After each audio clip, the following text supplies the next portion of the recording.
trompe? Non, vous ne trompez pas, c'est-à-dire que j'ai commencé... Je ne suis pas venu tout de suite au cinéma, même si j'ai fait un film il y a très longtemps avec Jacques Becker, qui était Rendez-vous de juillet. Je l'ai fait tout à fait accidentellement, parce qu'en fait, je ne voulais pas faire ça. Je voulais, à cette époque-là, d'abord j'étais à l'âge où on ne sait pas très bien ce qu'on veut faire, mais je sais que je voulais faire tout à fait autre chose que du théâtre ou du cinéma. Et puis, tout de suite, au lendemain de Rendez-vous de juillet, j'étais parti dans le Midi faire de la céramique, et j'ai fait pas mal de choses avant de faire ce métier. Donc c'est arrivé, si vous voulez, comme une conclusion. J'ai pensé, j'ai fait de la peinture, j'ai écrit, et j'ai trouvé dans le cinéma, après un long retour comme ça, je trouvais dans le cinéma finalement la synthèse de tout ce qui m'intéressait à la fois dans la peinture et dans la littérature. On est aussi acteur par comportement. C'est-à-dire que je crois que ce qu'on arrive à faire dans ce métier-là, c'est toujours le résultat de la vie. Du reste, ce qu'il y a d'intéressant dans la vie d'un acteur, dans la carrière d'un acteur, c'est quand on lui propose des choses, des personnages qui, dans leur dimension, le concernent et lui permettent de s'exprimer et d'exprimer sa vraie nature. C'est-à-dire quand il y a une rencontre entre le personnage, l'acteur et l'homme. Est-ce que ça a été le cas souvent pour vous?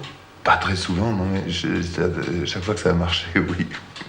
Non, c'est-à-dire que... Des exemples, par exemple, est-ce que ça a été le cas? Ça a été le cas dans Plein Soleil, ça a été le cas dans Feu Follet, ça a été le cas particulièrement dans Feu Follet, ça a été le cas dans Ascenseur pour l'échafaud. C'est amusant de voir qu'il y a quand même une parenté entre Ascenseur pour l'échafaud, Plein Soleil, le Feu Follet, des grandes personnes aussi. Quelle parenté voyez-vous? Parenté de personnages, je sais pas. Comment voyez-vous vos personnages alors? Ce qui est un petit peu une façon de vous demander comment vous voyez-vous vous-même. Oui, et j'allais vous répondre, finalement les gens en savent plus long que vous sur vous-même en ce qui concerne un acteur. Je sais pas, le personnage tous ces personnages-là font partie quand même d'une génération qui est la mienne, une génération, disons, un peu transitoire, et tous ces personnages sont à la fois buveurs, dans le sens de l'humour, et ont un arrière-goût un peu amer de désespérance dans la bouche.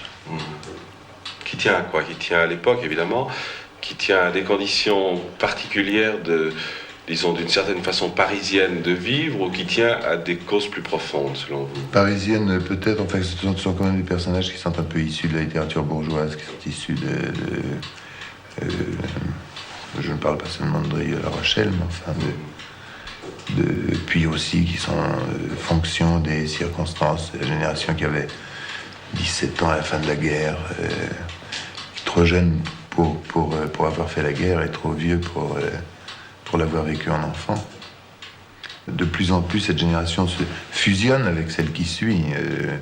Mais il y a vraiment eu pendant 10 ans ou 15 ans, ces 5 ans très graves. Enfin, les gens qui avaient 12 ans à la fin de la guerre et ceux qui avaient 17 ans, 18 ans à la fin de la guerre. Qui était très différent. Et il y a eu un fossé terrible qui, petit à petit, maintenant, avec l'histoire et avec les circonstances et avec les événements, commence à se fusionner. Enfin, Il y a beaucoup de gens dans cette génération. Enfin, ça fait beaucoup de gens, une génération. Oui, il y a beaucoup de gens. Il y a notamment un de nos porte-paroles qui était Roger Mignet, qui a écrit des choses fort belles sur cette génération. Il n'a jamais écrit qu'une seule chose, c'est que c'était une génération, disons, sacrifiée parce que nous n'avions pas eu tellement de mythes devant nous, nous n'avons pas eu tellement de gens sur qui nous appuyer. Je dirais que peut-être en ce sens l'avenir nous appartenait. Mais... Ni beaucoup de choses à croire, dans lesquelles croire aussi. Oui. Est-ce que vous pensez qu'il y a une crise de la foi? Est-ce que vous pensez que croire à quelque chose est important? Oui, sûrement. Et il y a sûrement une crise de la morale en ce moment. au moment où vous jouiez Feu Follet, l'idée du suicide ne vous a pas un peu obsédé, un peu hanté? Pas du tout. Si vous voulez, sur un tout autre plan, mais pas du tout mécaniquement Oui. par rapport. C'est pas moi qui obéis aux personnages que je joue, ce sont mes personnages qui doivent m'obéir. Ça, c'est une belle réponse de comédien. C'est peut-être aussi la raison pour laquelle vous voulez être metteur en scène. Oui, sans doute. Si vous voulez que les personnages vous obéissent. Oui, puisque je vous ai dit tout à l'heure qu'un personnage pour un acteur, c'est une limite dans laquelle il s'exprime. Et ça n'est pas un costume qu'il se met sur le dos.